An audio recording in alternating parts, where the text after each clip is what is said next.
Welcome to Crazy HOA Life. The board picked the wrong week to play games. I am here to keep order. That is what Susan said as she waved my guest pass in the air like it was fake currency, shouting that handwritten passes were invalid by default. She had cornered me at the mailbox cluster, blocking my path with her shoulder, her portable thermal printer already warm and humming in her other hand. Behind her, a tow truck sat at the curb with its amber strobe reflecting off the wet pavement. The driver leaning against the door and watching like this was routine.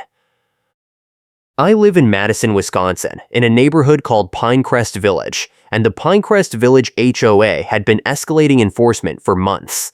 I work nights as a rideshare driver, which means I depend on my car being available every single shift.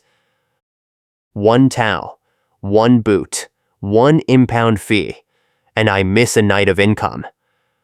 Susan knew that. She was the finance committee lead, and she had been adding mysterious line items to the monthly budget for weeks. Now she was standing in front of me with a megaphone in one hand and a thermal printer in the other, and I could see the tow driver already unspooling his hook chain. She printed the slip right there, the machine whirring and clicking, and slapped it against my chest. "This is your second notice," she said. "You missed the hearing. We voted. Your guest parking privileges are suspended pending compliance review." "I never got a notice about a hearing," I said. "Check your mailbox," she said. "We sent it certified." I checked my mailbox every day. There was nothing. I told her that, and she just smiled and tapped the thermal printer like it was a magic wand. "Not my problem," she said. "The rules say failure to appear is automatic forfeiture. You want to appeal, you can wait for the next meeting. That is in 6 weeks. 6 weeks.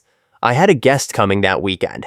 My sister was driving in from Milwaukee to help me move furniture, and I had already submitted a guest pass through the HOA portal 3 days earlier. The pass was approved. I had the email confirmation on my phone. I showed it to her, and she waved it away like it was smoke. "Handwritten passes are not valid," she said. "You need a printed decal from the office." "The email says handwritten is fine for short-term guests," I said. "The email is outdated," she said. "New policy as of last month. Check the newsletter." There was no newsletter last month. I checked the HOA website every week because I had learned the hard way that Pinecrest Village loved to spring new rules without warning. This was a neighborhood where curb appeal mattered more than reality, where every front lawn had to match a specific shade range, and every mailbox had to be within 2 inches of a height standard. The HOA name was on every sign, every newsletter, every violation slip. Pinecrest Village HOA. It sounded peaceful. It was not. I let her say my name loud, because later I wanted it on the recording. She leaned in and jabbed a finger at my chest, right above where the violation slip was crumpled in my hand. "Listen," she said, "I am calling management and I am going to be dramatic about it. You think you can just park wherever you want and invite whoever you want and ignore the rules. This is a community. We have standards. And if you cannot follow them, we have vendors who will make sure your car does not stay here long enough to be a problem." The tow driver took that as his cue. He stepped off the curb and started walking toward my car, which was parked 2 spots down from the mailbox cluster. My car was in a legal guest spot. The spot had a sign that said guest parking, and my pass was on the dashboard. But Susan was already walking alongside the driver, pointing at my car and gesturing like she was directing a stage play. "That one," she said. "Chalk it first, then hook it if he does not move it in 10 minutes. The driver pulled out a piece of yellow tire chalk and knelt down next to my front passenger tire. He drew a thick line across the tread and onto the pavement, then stood up and checked his watch. Susan folded her arms and stared at me, waiting for me to panic. I walked over to my car and took a picture of the chalk mark. Then I took a picture of the guest pass on my dashboard. Then I took a picture of the guest parking sign. Susan watched me the whole time, her face getting redder with every click of my phone camera. "You think that is going to help you," she said. "We have documentation too. We have records. We have proof you have been violating overnight parking rules for weeks." "I park in my driveway," I said. "I have never parked overnight in a guest spot." "Your guests do," she said, "and you are responsible for your guests. That is in the bylaws." Section 12, subsection 4. "I can print it for you if you want." She tapped the thermal printer again, and it whirred to life, spitting out another slip. She handed it to me.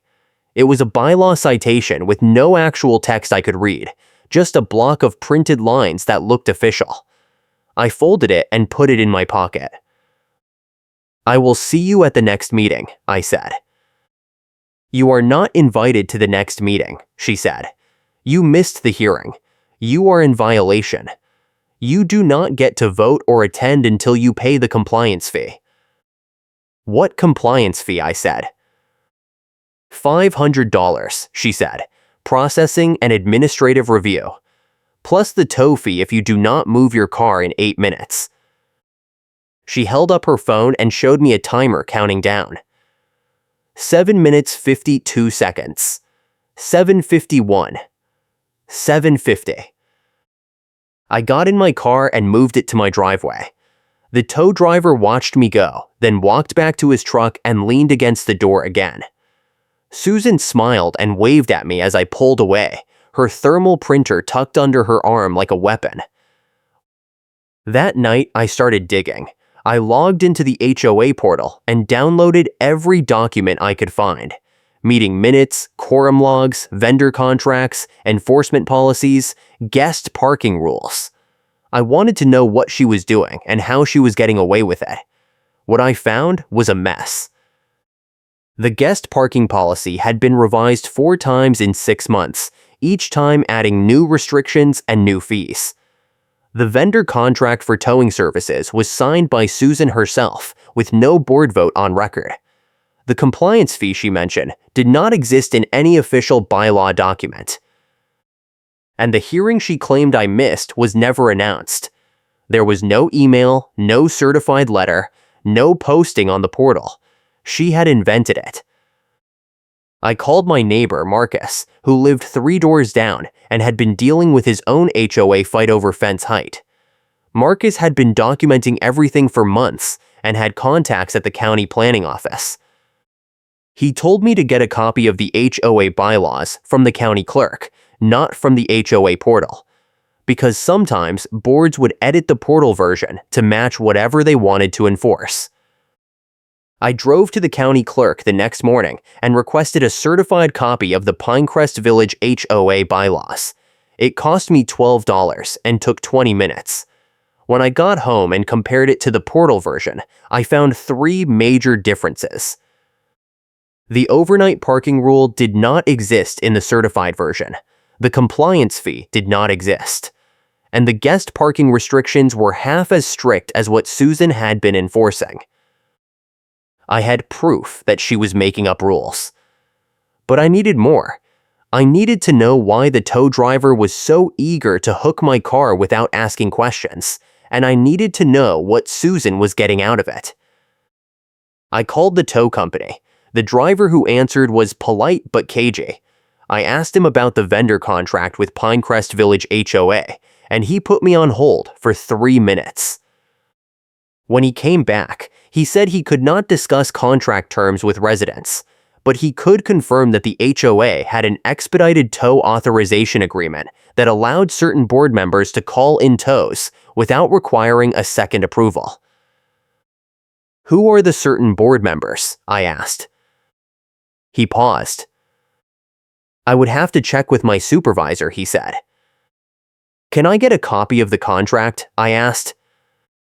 "You would have to request that from the HOA," he said. I thanked him and hung up. Then I filed a formal records request with the HOA management company, asking for a copy of the tow vendor contract, the guest parking enforcement logs, and the minutes from the hearing Susan claimed I missed. The management company responded 2 days later with a denial. They said the tow contract was proprietary, the enforcement logs were internal working documents, and there were no minutes from the hearing because the hearing never happened. Wait, I said when I called them back. You are saying the hearing never happened? Correct, the manager said. There is no record of a hearing in September or August. So Susan lied, I said. I cannot speak to individual board member actions, the manager said. But if you believe there was a procedural violation, you can file a complaint with the board. The board that Susan is on, I said. Yes, he said. I hung up and called Marcus again. He told me to document everything and get a lawyer if I could afford one. I could not afford one yet, but I could afford to keep fighting. I printed out the county bylaws, the email confirmation for my guest pass, the photos of the chalk mark and the guest parking sign, and the denial letter from the management company. I put it all in a binder. The next day, Susan left another violation notice on my windshield. This one said I had parked in a fire lane. My car was in my driveway, which was nowhere near a fire lane. I took a picture of the notice, a picture of my car, and a picture of the driveway with the house number visible. Then I walked over to the mailbox cluster and waited. Susan showed up 10 minutes later with her thermal printer and a clipboard. You are in violation of overnight parking again, she said. I was not parked overnight, I said. I was in my driveway. Your guest was parked overnight, she said. I did not have a guest last night, I said. We have photographic evidence, she said. Time-stamped, you want to see it? Yes, I said. She pulled out her phone and scrolled through her photos, then held it up. The photo showed a car in a guest spot at 2 in the morning. The license plate was not visible. The car was a different make and model than mine or anyone I knew. That is not my car, I said. It was in the guest spot registered to your address, she said. I only registered one guest pass, I said, and that guest did not stay overnight. Then someone is using your pass without authorization, she said. That is a violation. You are responsible. She printed another slip and tried to hand it to me. I did not take it. She let it fall to the ground. I will bury you in notices until you run out of printer ink, she said. I picked up the slip and folded it into my pocket with the others. I wanted every single one. I wanted a paper trail that would bury her instead. That weekend, my sister came to visit. I had resubmitted a guest pass request through the portal and received another email confirmation. I printed the email and put it on the dashboard of her car, along with a handwritten note that said approved guest, valid through Sunday. She parked in the guest spot closest to my driveway, and we spent the afternoon moving furniture and boxes. At 6 in the evening, Susan knocked on my door. She had her thermal printer in one hand and her clipboard in the other. Behind her, the tow truck was idling at the curb again, the driver standing next to the hook. Your guest is in violation, Susan said. Handwritten passes are not valid. I already told you that. I have an email confirmation, I said. It is on the dashboard. The email is not valid, she said. You need a printed decal from the office. New policy as of last week. Where is the policy posted? I said. In the newsletter, she said. There was no newsletter last week, I said. Check your spam folder, she said. I pulled out my phone and opened my email. I searched for any message from Pinecrest Village HOA in the last 2 weeks. There was nothing. I showed her the search results. Not my problem, she said. The policy is in effect. Your guest has 10 minutes to move or we tow. I called my sister and told her to come outside. She walked out with a box still in her arms, confused. I explained what was happening, and she looked at Susan like she was insane.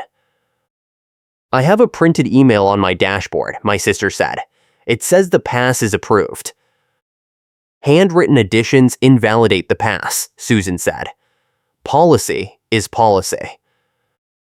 The email is printed, my sister said. It is not handwritten. The note on top of it is handwritten, Susan said. That contaminates the approval. Contaminates, I said. Yes, Susan said. Contaminated documents are not valid. That is in the bylaws. Section 15. There is no Section 15 in the county bylaws, I said. Susan stared at me. What? She said.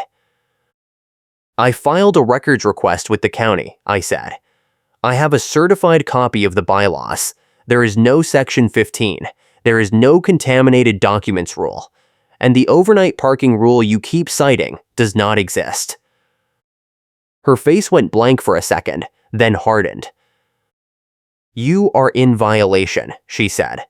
If you do not move the car in 8 minutes, we tow. End of discussion. She turned and walked back to the tow truck. The driver started unspooling the hook chain. My sister looked at me. What do we do? She said. Move the car, I said. Then we call a lawyer. She moved her car into my driveway, and I took pictures of everything. The tow truck, the driver, the hook chain, Susan standing next to the truck with her arms folded. I got a clear shot of her face mid-sentence, mouth open, thermal printer in hand, the amber strobe reflecting off the wet pavement behind her. That night, I got an email from the HOA management company.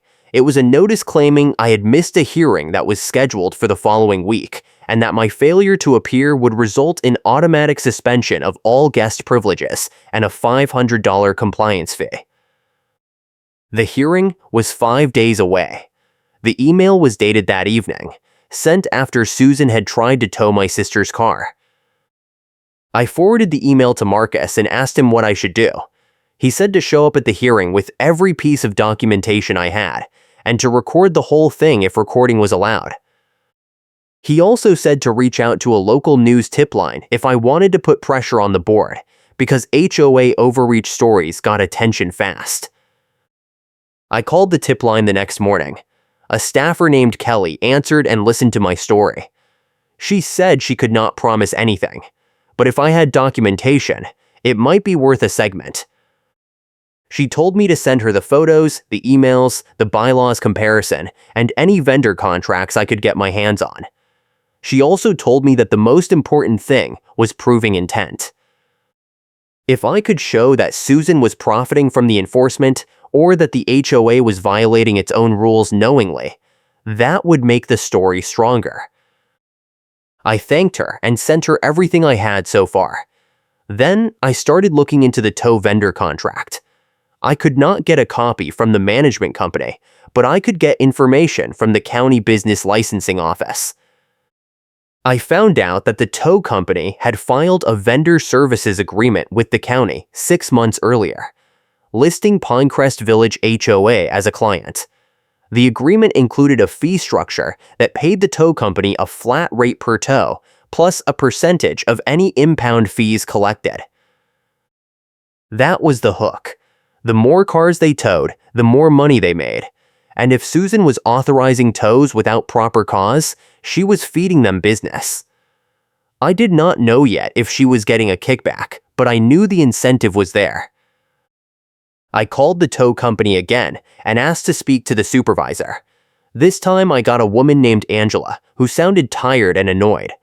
I explained that I was a resident dealing with what I believed was an improper tow authorization and that I wanted to understand the contract terms. I cannot give you contract details, Angela said, but I can tell you that we only tow when we receive proper authorization from an HOA board member with signatory authority. Who has signatory authority at Pinecrest Village? I asked. I would have to check, she said. "Can you check now?" I said. She put me on hold. 3 minutes later, she came back. "According to our records, Susan Roberts has signatory authority," she said. "She is listed as the Finance Committee lead and is authorized to approve emergency tows without secondary approval." "What counts as an emergency tow?" I asked.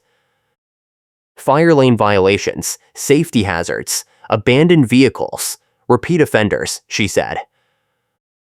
"What about guest parking violations?" I asked. "That would depend on the HOA bylaws," she said. "If the bylaws classify guest parking violations as towable offenses, then yes. And if the bylaws do not classify them that way," I said, "then it would not be a valid tow," she said. "But we rely on the HOA to interpret their own bylaws. We do not have the authority to override their enforcement decisions." "Even if the enforcement decisions are wrong," I said. "We are a vendor," she said. "We do what the client tells us to do." I thanked her and hung up. Then I called Kelly at the news tip line and told her what I had learned. She said it was good, but not enough yet. She needed something that showed intent or malice. She needed proof that Susan knew the rules were wrong and was enforcing them anyway. I had an idea. I went back to the HOA portal and looked at the vendor contract approval logs. The portal had a section for board votes, and every contract was supposed to be approved by a majority vote at a public meeting. I searched for the tow vendor contract and found nothing. No vote, no meeting, no approval. Just a signature from Susan and a date from 6 months earlier. I downloaded the logs and sent them to Kelly. Then I sent a formal complaint to the management company, stating that the tow vendor contract had been signed without board approval and requesting an emergency audit. The management company responded the next day with a letter saying they would review my complaint and provide a response within 30 days. 30 days. The hearing was in 3 days. I printed everything and added it to my binder. Then I called Marcus and asked him to come with me to the hearing as a witness. He agreed. The hearing was held in the community clubhouse on a Wednesday evening. The room was set up with a long table at the front for the board members and rows of folding chairs for residents. Susan sat at the center of the table with 4 other board members, her thermal printer on the table in front of her, like a centerpiece.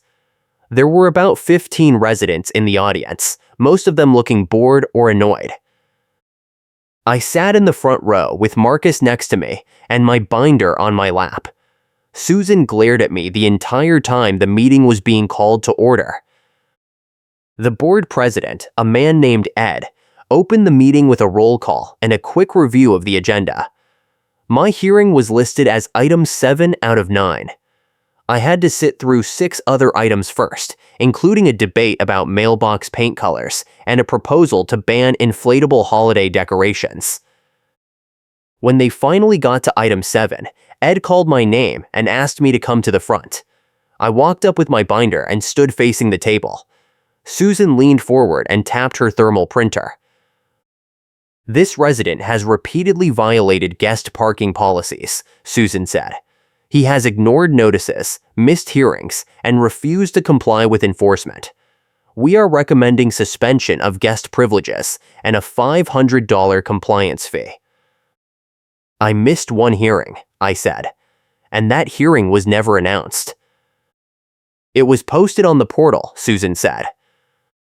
"I checked the portal every day," I said. "There was no announcement." "Then you did not check carefully enough," she said. I pulled out the certified bylaws from my binder and held them up. "I have a certified copy of the bylaws from the county clerk," I said.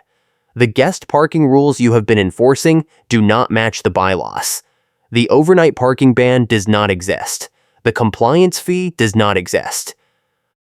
And the hearing you claim I missed was never recorded in the meeting minutes because it never happened." The management company confirmed that in writing. I handed copies of the bylaws and the management company letter to Ed and the other board members. Susan's face went red. "Those are outdated," she said. "They are certified by the county," I said. "They are the legal bylaws." "We revised the bylaws last year," she said. "Bylaw revisions require a vote and county filing," I said. "There is no record of a vote." "There is no record of a filing. You have been enforcing rules that do not exist." Ed looked at the bylaws, then at Susan, then back at me. If you are enjoying this story, hit that like button and subscribe for more wild HOA drama. "Do you have proof of these claims?" Ed asked. I pulled out the vendor contract approval logs and handed them to him. "I also have proof that the tow vendor contract was never approved by the board," I said. "Susan signed it without a vote. That is a violation of the HOA governance rules. And the contract includes a fee structure that incentivizes the tow company to tow as many cars as possible, which explains why they have been so aggressive." Susan stood up. "This is out of order," she said. "This hearing is about his violations, not about vendor contracts." "This hearing is about whether my violations are real," I said. "And they are not. You have been making up rules, charging illegal fees, and authorizing tows without cause. I have documentation for all of it." I slid the binder across the table. Ed opened it and started reading. The other board members leaned in to look. Susan grabbed her thermal printer and tried to leave the table, but Ed stopped her. "Sit down," he said. She sat. Ed read for 5 minutes while the room stayed silent. Then he closed the binder and looked at Susan. "Is this true?" he said. "Did you sign the tow contract without a vote?" "It was an emergency contract," Susan said. "We needed a vendor fast." "Emergency contracts still require board notification," Ed said. "You did not notify us." "I sent an email," she said. "There is no email," Ed said. "I checked the records before this meeting." Susan did not say anything. She just stared at the table. Ed looked at me. "We are going to table this hearing," he said. "We need to review these documents and consult with the management company. You are not being charged with any violations at this time. The compliance fee is waived. And we are going to suspend all guest parking enforcement until we can verify the bylaws." "Thank you," I said. Susan stood up again. "This is a mistake," she said. "He is playing games. He is wasting our time." "Sit down," Ed said again. "We are not done." She sat. I walked back to my seat. Marcus gave me a thumbs up. The rest of the meeting dragged on for another hour, but I did not care. I had won the first round. 2 days later, I got a call from Kelly at the news tip line. She said they were going to run a segment on HOA overreach and wanted to interview me. I agreed and gave her everything I had. The segment aired 3 days later on the local evening news. It was 4 minutes long and included my interview, shots of the violation notices, and a statement from the management company saying they were conducting an internal review. Susan called me the next morning. She was furious. "You went to the news," she said. "You are trying to destroy this community." "I am trying to stop you from destroying my life," I said. "You are going to regret this," she said. "I am calling management, and I am going to be dramatic about it." She hung up. That afternoon, the management company sent an email to all residents announcing that the board was conducting a special audit of enforcement policies and vendor contracts. The email said that all pending violations were being reviewed and that residents with concerns should submit formal complaints in writing. I submitted another complaint, this time including a copy of the news segment and a request for a formal investigation into Susan's conduct. The audit took 2 weeks. During that time, Susan kept trying to enforce rules. She left violation notices on cars, printed fake policy updates, and called the tow company 3 times to authorize tows that the management company later blocked. Each time, I documented it. Each time, I added it to my file. Marcus told me that other residents were starting to come forward with their own complaints. A woman 2 streets over said Susan had charged her a $200 landscaping fine for having the wrong kind of mulch. A man across the neighborhood said Susan had tried to tow his work van for being parked in his own driveway overnight. The complaints piled up. The management company scheduled a special board meeting to present the audit results. The meeting was on a Saturday afternoon, and the room was packed. There were at least 40 residents, plus a reporter from the local paper. Ed opened the meeting and read a prepared statement. The audit had found multiple violations of HOA governance rules, including unauthorized vendor contracts, unapproved bylaw revisions, and improper enforcement actions. The board was recommending a full policy rewrite and a suspension of all enforcement pending the rewrite. Then, Ed said something I was not expecting. We are also recommending disciplinary action against Susan Roberts for conduct unbecoming of a board member. The details will be discussed in executive session, but I want to make it clear that the board takes these findings seriously. Susan stood up. "This is a witch hunt," she said. "You are all turning on me because one resident decided to make trouble. I have been serving this community for 5 years. I have kept this neighborhood safe and maintained, and this is the thanks I get." "You signed contracts without board approval," Ed said. "You enforced rules that do not exist. You charged illegal fees. You lied about hearings. This is not about one resident. This is about you abusing your authority." Susan grabbed her thermal printer and walked out. Half the room clapped. The board went into executive session for an hour. When they came back, Ed announced that Susan had been removed from the finance committee, stripped of all signatory authority, and censured in the meeting minutes. She was also banned from initiating any enforcement actions or contacting homeowners outside of official meetings. The room clapped again. But I was not done. I still had my trump card, and I was waiting for the right moment to play it. That moment came 2 weeks later when Susan tried one last move. She filed a counter-complaint against me, claiming that I had harassed her, defamed her in the media, and interfered with HOA operations. She demanded that I be fined $5,000 and banned from all HOA meetings. The board scheduled another hearing. This time, Susan brought 2 helpers in matching vests, both holding clipboards and looking official. She had printed a packet of her own, filled with screenshots of my emails, photos of my car, and printouts of the news segment. I stood at the front of the room and let her present first. She talked for 10 minutes, accusing me of every possible offense. She said I had lied to the board, manipulated the media, and turned the neighborhood against her. She said I was dangerous and should be removed. When she was done, Ed asked me if I wanted to respond. "I do," I said. I opened my binder and pulled out the final piece of evidence I had been holding. It was an email chain between Susan and the tow company, obtained through a public records request after I found out that the tow company had been doing business with the county. The email showed Susan asking the tow company to prioritize my address for enforcement and offering to authorize additional tows in exchange for expedited service. The tow company had responded with a confirmation and a note about their fee structure. I brought a printed evidence packet in a binder and slid copies to the board and the room at once. "This is an email from Susan to the tow company," I said. "She asked them to target my address. She promised them extra fees.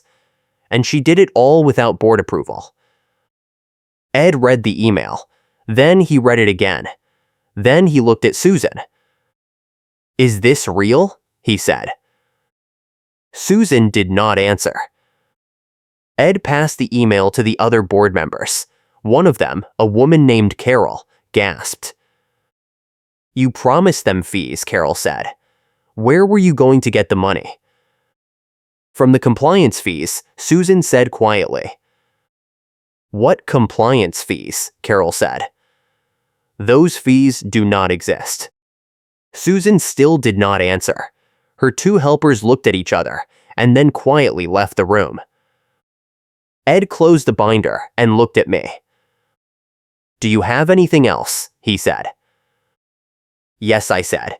"I have a statement from a vendor email admitting Karen told them to ignore my approved application. I also have quorum logs proving the vote never legally happened.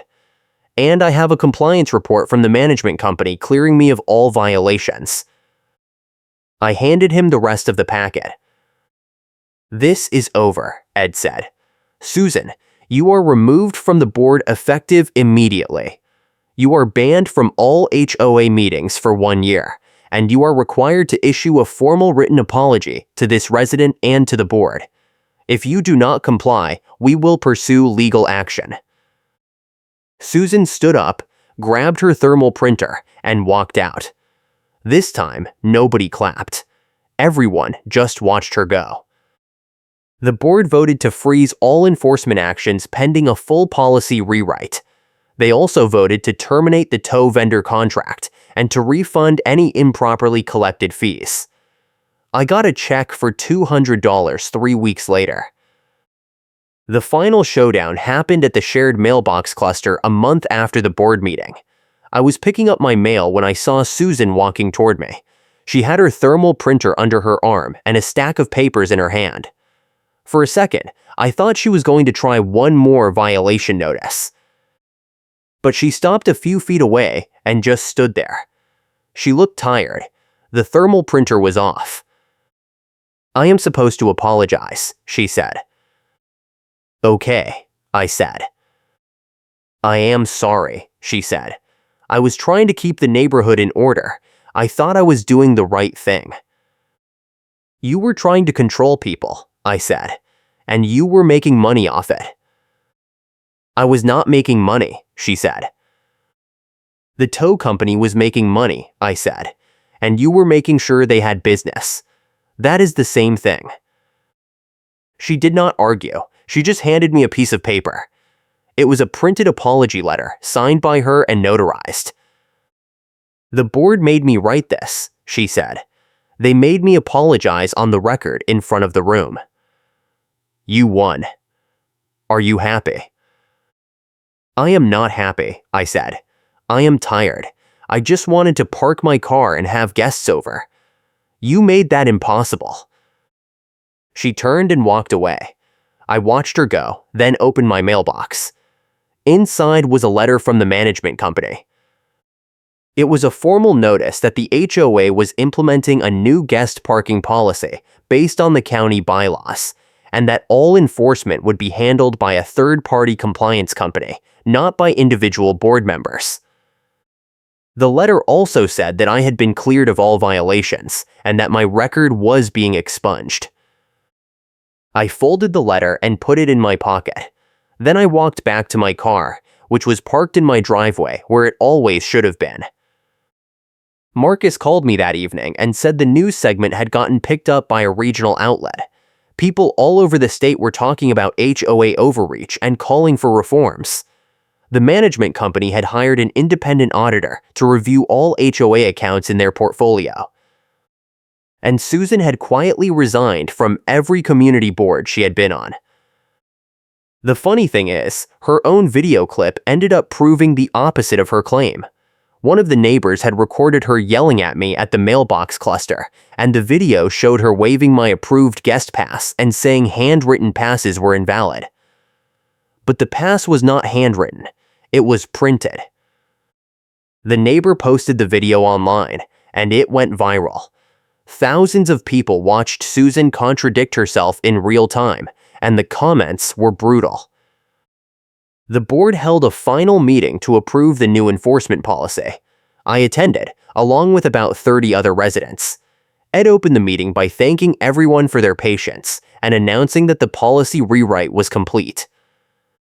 The new rules were based on the certified bylaws. Enforcement would be handled by a neutral third party, and board members were prohibited from initiating enforcement actions on their own. The board also voted to issue a formal public apology to me for the improper enforcement and to reimburse me for all costs related to my defense, including the county records request and the legal consult I had paid for out of pocket. The total came to $347. I got a check the next week. Susan was not at the meeting. She had moved out of the neighborhood 2 weeks earlier.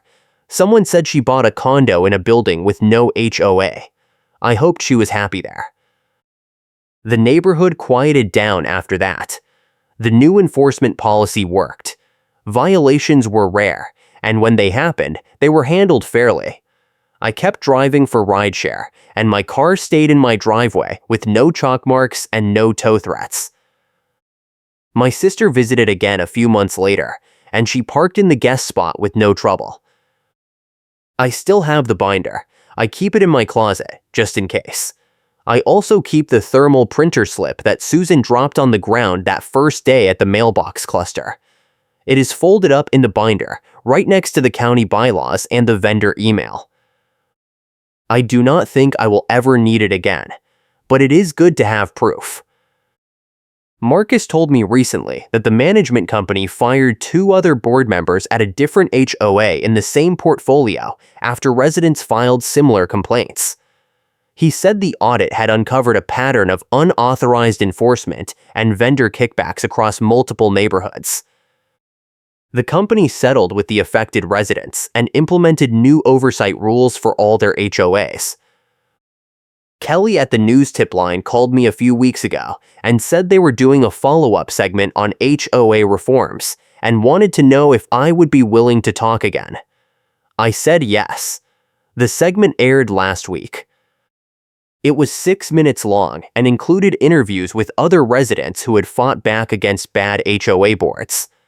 At the end, the reporter said that state legislators were considering new laws to regulate HOA enforcement and protect homeowners from overreach. I do not know if the laws will pass, but I know that I did my part. I fought back. I documented everything. I stood up to someone who thought she could bury me in notices until I gave up. And I won. The neighborhood is quiet now. The mailbox cluster is just a place to get mail. The guest parking spots are just parking spots, and my driveway is just a driveway. That is all I ever wanted. I hope your property line stays drama-free.